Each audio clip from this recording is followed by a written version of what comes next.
Okay, so I wanted to show you real quick how to change this. So when you're in Blender, I've already redid this one, but when you're in Blender, you're going to want to go back in object mode, click your next one, the next one we're working on.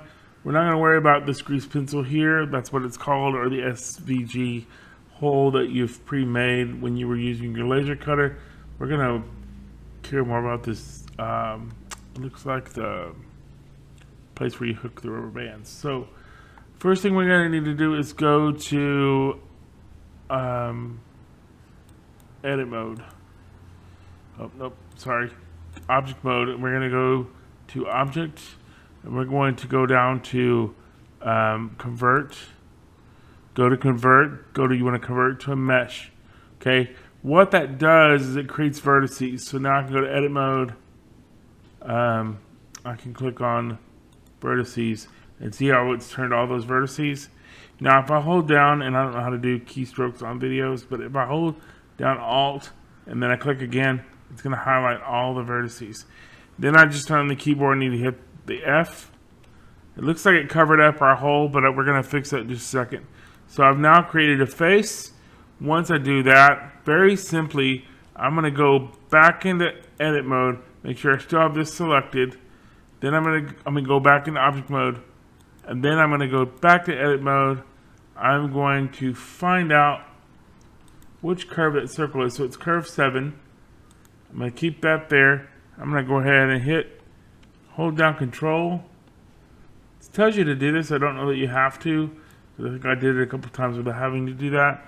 You may just have to click on curve 7 because it's gonna keep the main object selected because you're in edit mode and you can't move between objects in edit mode. So anyway, you're going to go to your window, you're going to click that. You see now that it's highlighted.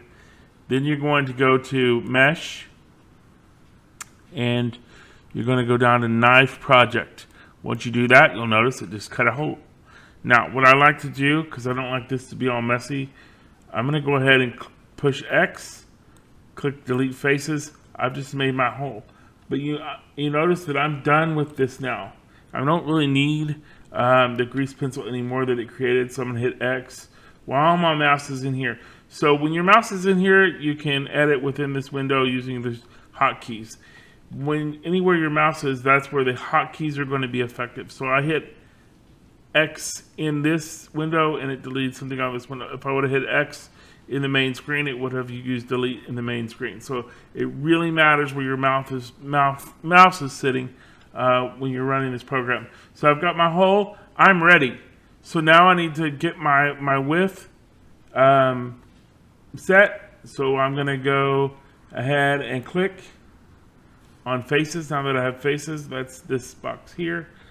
I'm going to click, hit A to select all, and then I'm going to hit E to extrude. So there's G to move and then E to extrude. I'm going to extrude automatically on the L. I'm just going to move it a little bit, but then I see this dial here for median. See my Z value. I did a little math.